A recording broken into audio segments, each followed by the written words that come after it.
तरुणीला लग्नाचं आमिष दाखवून वारंवार शारीरिक शोषण करणाऱ्या तरुणाला नागपूरच्या धंतोली पोलिसांनी अटक केली आहे। पीडितेच्या सोनोग्राफीमध्ये तिचा गर्भपात झाल्याचं निष्पन्न झाल्यानंतर पतीच्या सांगण्यावरून तिनं या प्रकरणी तक्रार दाखल केली। पोलिसांनी दिलेल्या माहितीनुसार 22 वर्षीय तरुणीची ओळख ऋषिकेश भोयर याच्याशी बजाजनगर येथील पॅरामेडिकल संस्थेत शिक्षण घेत असताना झाली होती। ओळखीचं रूपांतर नंतर प्रेमसंबंधात झालं। याच काळात आरोपीनं लग्नाचं आश्वासन देत अनेकदा शारीरिक संबंध प्रस्थापित केले। एप्रिल 2024 मध्ये तरुणी गर्भवती राहिली। त्यानंतर लग्नाबाबत विचारणा केल्यावर आरोपी टाळाटाळ करू लागला। अखेर जुलै 24 मध्ये तरुणीनं खासगी रुग्णालयात गर्भपात करून घेतल्याचं सांगितलंय। यानंतर आरोपीनं तिच्याशी संपर्क तोडला। तरुणीनं नंतर प्रेमविवाह केला, मात्र पूर्वीच्या गर्भपाताबाबतची माहिती पतीपासून लपवली होती। अलीकडे वैद्यकीय तपासणी दरम्यान ही बाब समोर आल्यानंतर पती पत्नीमध्ये वाद झाला।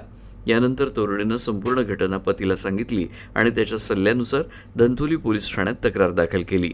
या तक्रारीच्या आधारे धंतोली पोलिसांनी आरोपीच्या विरोधात बलात्कारासह संबंधित कलमांखाली गुन्हा दाखल करून त्याला अटक केली आहे। पुढील तपास सुरू आहे।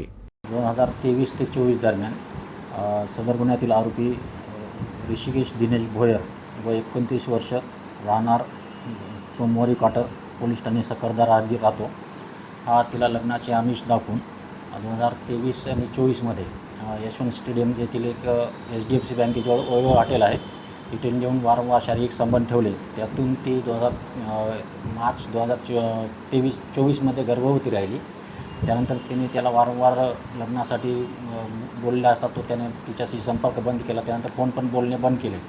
त्यामुळे तिने तिचे अबॉर्शन करून घेतलेले आहे आणि त्यानंतर आता परत तिचं लग्न झाल्यानंतर त्याबद्दल माहिती पडल्याने ती पोलीस स्टेशनला तक्रार देण्याकरिता आलेली आहे।